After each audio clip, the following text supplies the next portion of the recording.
Hello, welcome back to my channel. Happy New Year. I hope you've had a great start to 2020. 3 days in, possibly more by the time I've uploaded this video. Today I've got a review of my Samsung S10, which I've had for about 3 months now, so I thought I've used it enough to be able to give a good idea of how I find it. Now, I moved to the S10 after years of using LG, and I had an iPhone for a couple of months in the middle of that. I decided to make the switch to the Samsung S10 because LG, well, for starters, their latest phone has a notch in, and I hate notches. Samsung has a cutout and it's really small. I think it's really cleanly done. The LG G6 that I had and the G4 before that both seemed to slow down within sort of a few weeks of getting it, which I really hated because, you know, when you pay a lot for a phone you don't want it to slow down quite that soon. So I decided I would give Samsung a try because they finally cleaned up their phones. I never liked the horrible button that they had. The UI was awful, the software was bloated and ugly, but it's so much cleaner now, which is why I decided to make the switch and see how it worked.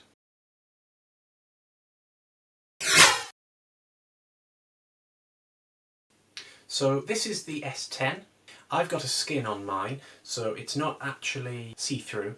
It's mine. I got the turquoisey green back, which is normally a glass back, but I've got a skin to keep it protected because I didn't want it to crack. I find this phone to be quite aesthetically pleasing. It's got a nice screen. It's slightly curved at the edges, which you might be able to see. The glass is really clear. It's really smooth. The screen takes up about 93% of the front, so it's a really nice big screen. There's not much clutter on the rest of the phone. It's got nice metal edges, nice shiny silver metal edges. I think that's a great touch. The camera, of course, I think is quite cleanly done. A lot of phones, notably the iPhone, with all the extra cameras, look like some kind of mutated monster. Samsung have got it in one nice clean line, and I think it looks really, really smooth. Speaking of cameras, there's no denying that the S10 has an absolutely amazing camera, or cameras. A little disappointed that they haven't got 4K on the front, but a lot of phones, it's quite common to have a lower resolution camera on the front. It's not terrible, a little bit overproduced, but it's not bad. The rear cameras are really, really good. So you've got one standard camera, an automatically adjusting aperture of between 1.5 and 2.4. It also has a 16 megapixel wide angle lens, which is really handy if you want to take pictures of rooms to sell your house, or just, it just seems to be really handy all over. It also has a telephoto lens, a 12 megapixel, which is really, really handy for getting in just that little bit closer.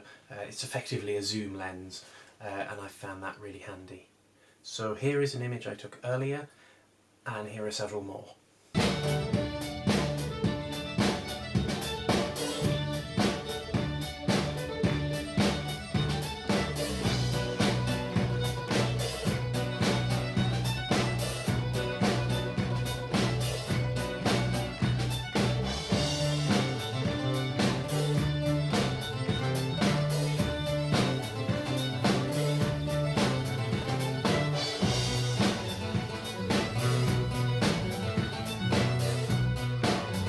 And say, oh, jingle bell, jingle all the way. Oh, what fun it is to ride in a one-horse open sleigh. So the other thing I find really good with the S10 is that they've kept the headphone port. A lot of companies seem to be dropping the headphone port now. I get it saves space and saves money and everything, but they're still really handy, especially if you've got parents with an 80s hi-fi that don't want to splash out with Chromecast. So we've got a microphone at the top and at the bottom of the phone. It's really handy for cancelling out noise in the background. It also seems to allow it to pick up noises from further away. For example, I use the Google Assistant, where I can just say, hey, it picks that up from my pocket, from the other side of the room, which my LG G6 never did, so I find that really handy. The phone also supports dual SIM card, which is really handy, especially if you're going abroad a lot. I don't really, but if you were to go abroad a lot, you could have one roaming SIM and one UK SIM, or US, or wherever you're from, and that can just save you a bit of money. I'm considering getting an extra SIM for rural areas because EE, it doesn't have signal where I live, although I do use Wi-Fi calling, but if I walk down the road I don't get signal at all, so it would be handy perhaps to have a pay-as-you-go SIM. It takes one micro SIM and one standard size SIM. The standard size SIM slot is also where the micro SD card would go, so if you're wanting lots of storage you might not want to have the second SIM. The micro SD card can hold up to 1 terabyte, so you might decide that you'd rather have more storage than an extra network, but it's handy to have the option. The speakers are really good quality as well. You can see that there's one on the bottom there and just a headset one right there at the top. They work together, so unlike most phones where it'll just come out the bottom one, it comes out of both, so you get a good stereo experience, which is quite nice. The quality is quite rich as well. For a phone of its size, I'm quite impressed. It's better than anything I've had before, and I believe it's tuned by AKG Audio. So the display on the S10 is certainly a bragging point.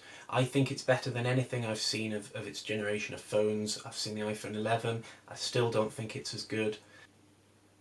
That was a power cut. The power's been going on and off all day, so I apologise if I keep going dark. So back to the screen. It's really clear. The blacks are really black. Yes, the iPhone 11 is AMOLED as well, but it just doesn't seem to be quite as good. It just doesn't look the same. The S10 is a 6.1 inch HDR AMOLED display, so the blacks are black, each pixel lights up with a colour, so it's really clear. It's also really bright, so in the sun, direct sunlight, I've never had an issue seeing the screen. It has a resolution of 1440 by 3040 pixels, so that's somewhere between 2K and 4K. Obviously it's because the screen aspect isn't exactly the same. It's really good quality, and you can reduce the resolution to save battery life, which I'll come on to next. Past Samsungs have had a bit of lighting issues on the curved screen here. But on the S10 they seem to have near enough solved that. It's not really noticeable. And I will point out, yes, it has a cutout for the camera. I thought I would worry about that when I got it, but I just keep forgetting about it. It's just not an issue for me. You get used to it. It's such a small hole, it's not a problem. So the battery will of course be of interest to a lot of people. The S10 has a 3400 mAh battery. That's 400 milliamps bigger than the S9. I've noticed this phone on my average usage will last about 2 days before I need to charge it again. It has lots of different power settings, so you can actually get it to last sort of 4 to 7 days if you disable a lot of the functionality. So the S10 has different power modes. It also has an option to set them automatically. So for example, at night or times that you don't generally use your phone much, it will change the power mode to say low power or medium, depending on what your usage normally is, which is really handy because you don't need to worry about setting it automatically. I often found with my LG that I was constantly getting to 20%, knocking it down, and it's handy that it does it just before then. You know, it does everything automatically. It's really handy. So with the different power modes, you can limit the CPU speed to 70%. You can decrease the brightness of the screen further than the normal screen brightness is. You can change the resolution, so you can put it all the way down to standard HD. You can also turn off always on display. You also have maximum power saving mode, which basically disables all smartphone functionality, so you're left with an internet browser, phone, texts, calculator, just really basic things that you'd find on a Nokia. but that does extend the battery life to sort of 4 to 7 days, which could be quite useful if you're going somewhere that you're not going to have a charger, or even just to put on temporarily if you're going on a long flight and that you're not going to be able to charge up. So other specs you might be interested in are, it has 8GB of RAM, it has a Gorilla Glass 6 for the front and Gorilla Glass 5 on the back. It has a Qualcomm SM8150 Snapdragon 855 7nm, or an, I don't know how this is pronounced, but Exynos EXYNOS 9820, which is an 8nm chip. The different chips depend on which location it's bought from, so I think the Exynos is for US and China only. They all have an octa-core CPU. I'm not going to read out all the model numbers for them because, again, it varies by country. It has an Adreno 640 or Mali G76 MP12 graphics card, again, depending on country. I think the second one, the Mali, is for US and China only. The microSD card can be up to 1TB. You can have either 128 or 152GB internal storage options. It supports 4K video recording, 32-bit 384kHz audio, Wi-Fi 6, so that's A, B, G, N, A, C, A, X, Bluetooth 5.0, GPS and other country equivalents, NFC, FM radio, USB 3.1 Type-C, reversible connector, so you can use it so that your phone can see cameras, for instance, so you can take photos off your camera. It's got an under-display fingerprint sensor, which I found is generally reasonably accurate. It's not too slow. A lot of reviews before I bought the phone said that it wasn't accurate, it wasn't slow. I've not really noticed a problem. If you put a screen protector on, it's awful. Don't get a screen protector, or if you do, get one of the ones with the little cutouts for the fingerprint reader. I can't cope with having the cutout in the screen protector, so I've just gone without. It's got an accelerometer, a gyro sensor, proximity sensor, a compass, barometer, heart rate sensor, SpO2 sensor. It supports up to 15 watts fast charging. It weighs 150 grams. It weighs 157 grams. And the speaker loudness can go up to 85 decibels. That's when it's ringing. I think for other things it's about 75. It just depends on what content is playing, I think. The verdict? I'm impressed. The S10 has turned me from a Samsung hater to a Samsung lover.